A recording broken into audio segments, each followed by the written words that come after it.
السلام عليكم أبي وناكسن صاحب يال ملك ساجوكتان سولو هذا waxaan ku suganahay wadada dabka gaarigan baradada ay arkaysan waxa hadda laga soo dajiyay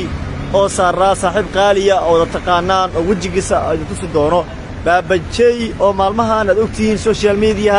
aybta YouTube-ka in xaaladii ka jirtay u dhaxaysay isagay wiilo wuxuu ku dhawaaday in la xiro oo xabsi la dhigo laakiin nasiib wanaag markii dambe waa la soo daayay oo xorriyadiisa ayuu helay baabajay hadda wala joogaa baabajay soo dhawow halis baad gashay maxaa sababay horta arkaysa wada gaarigan ka soo dagay maqribadii markii ayada waxa ay imaadeen niman dhalinyaro ah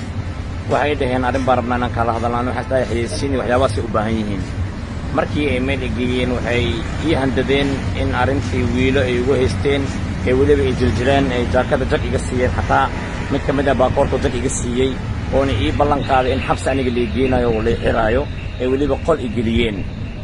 markii aan u sheegay xaaladda sida ay u jirto aniga wiil inaan dhibaato u geysanin wiil inaan wax ka xadin wiil inaan aniga aan xuquuqdeedu ku xadgudbin wiil inaan xumeeyna aan u sheegay kaliya muuqaal inaan u duubo ee ballanta ahayd aan ballantaas aan uga baxay kaliya ee sheekada taagneed oo wiliba diyaar aan u ahay inaan raali geliyo oo aad aragteen inaan raali gelinaayay muuqaalo badan aniga aan u diray wiilo dad badan oo gudiyaal aan u xil saaray arrintaas si ay u dhaxgalaan markii aan ka dhaadhiciyay iyo dhalinyaro badan arrinta ay soo faragashteen iyaga qaarkood isqabsaday kadib riideedan dib u helay waa garta dadka caawa ku xiray oo runtii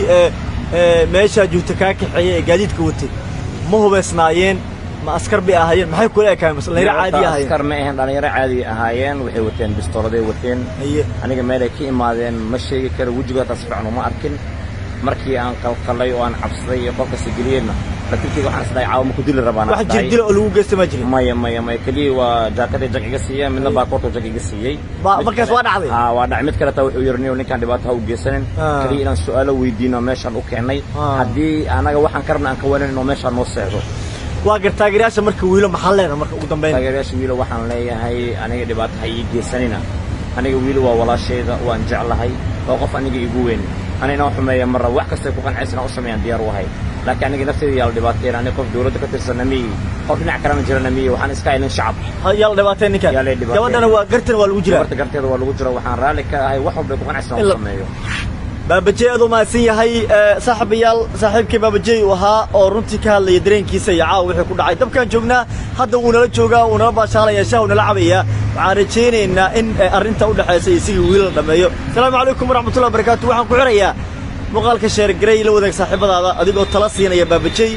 iyo wiilo si arrinta loo dhameeyo YouTube-ka baabajay ku soo biiro si raac oo maasantiin salaamu calaykum